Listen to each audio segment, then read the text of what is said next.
আসলে ওই খালটার নাম হইলো হৈরখাল। হৈরখাল নামে সবাই চেনে এবং ওইটা গেজেটেড নামও হৈরখাল।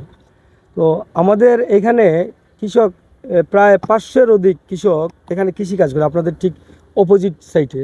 তো আমার 33 নম্বর ওয়ার্ড, এই ওয়ার্ডের হচ্ছে 33 নম্বর ওয়ার্ড। এই ওয়ার্ডের যত পানি আছে এখানে ছড়ার পানিটা এসে ওইখানে স্টক হয়ে যায়। এই এই খালটা ইদানিং ভরাট হয়ে পানি যাতায়াত করতে পারতেছিল না।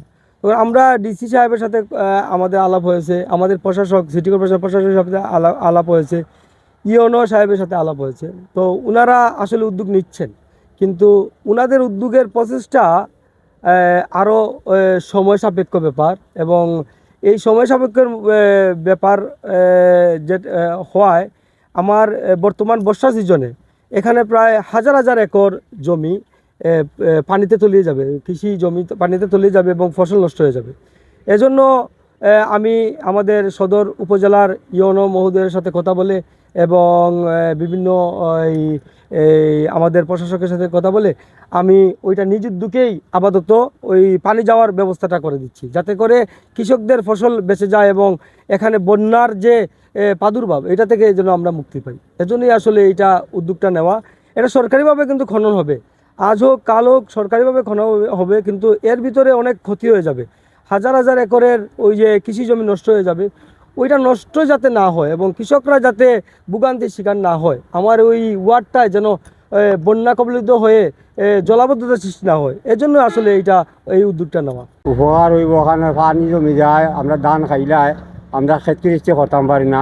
গতিকে অঞ্চলে চাবে আমরা নালাটা খুঁজিয়া দিয়া তোলাটা বহু মানুষ আছে আপনার কল্লগাঁও লাগাইয়া, এর মানে দাসড়া বালুটিকর বংশীধর লাগাইয়া এই এলাকার মানুষ দাসড়া পর্যন্ত লাগাইয়া খেতে করে নিতাল কোটি কোটি টাকার ফসল হয়।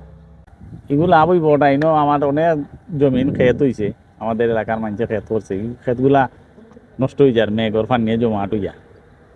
এই জন্য তাই উদ্যোগ নিচ্ছে খুদিয়া খাল করিয়া দিলা খুব ভালো হইব, আমার পানিও যাইব, খেত হইব, কিন্তু বাক্কা দুই একটা চড়ার পানি আইবা দি পানি এখন বন্ধ হয়ে যায়। মতো গভীর করার আমাদের ইচ্ছা, তারপরেও কিছু আনুষঙ্গিক জিনিস আছে, যেমন ওইখানে এক্সপ্লোরেটরটা আছে, ওইটা ওর ক্যাপাসিটি কতটুকু, ও কতটুকু করতে পারে, এইটার উপরে বিবেচনা করে যতটুকু করা যায়।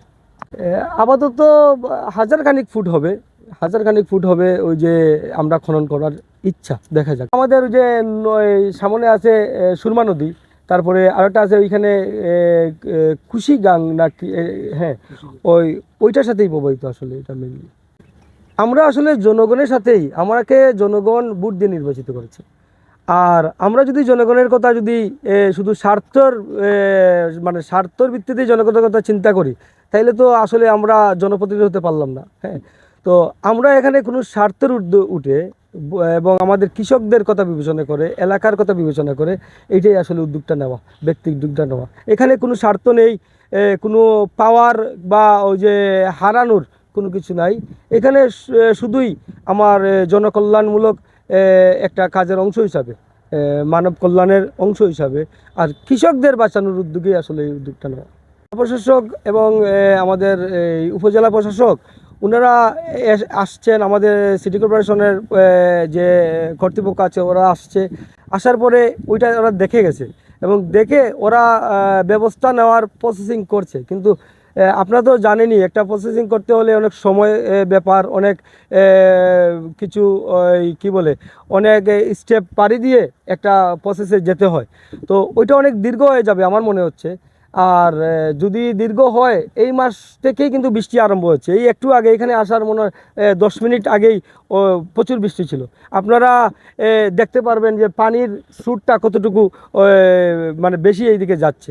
তো এর থেকে বেশি হলে তো বন্যা হয়ে যাবে। আমি এত মানে ওই যে এত সময় অপেক্ষা করার এবং এত ক্ষয়ক্ষতির মানে দেখার আসলে সাহস কিংবা ধৈর্য কোনোটাই আমার নাই। তাই ওইটা ব্যক্তির উদ্যোগেই আমি করে দিচ্ছি। এলাকাবাসী আসলে প্রতিদিনই আমার সাথে যোগাযোগ করছে, কারণ একটু বৃষ্টি হলেই ওদের এই কৃষিক্ষেতগুলা পানির নিচে কিছু কিছু করে ওই যে তলিয়ে যায়।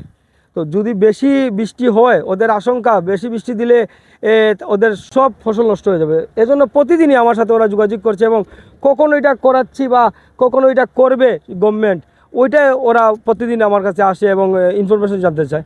আমি ওদেরকে আশ্বস্ত করছি গভর্নমেন্টে করুক আর না করুক আমি ওই পানির ব্যবস্থা করে দিচ্ছি যাতে করে এইবার অন্তত এইখানে আমার ফসলগুলো নষ্ট না হয়। সামনের বারের ভিতরে ইনশাল্লাহ গভর্নমেন্ট এর থেকে সুন্দরভাবে বড় উদ্যোগে এটা করে দেবে ইনশাল্লাহ।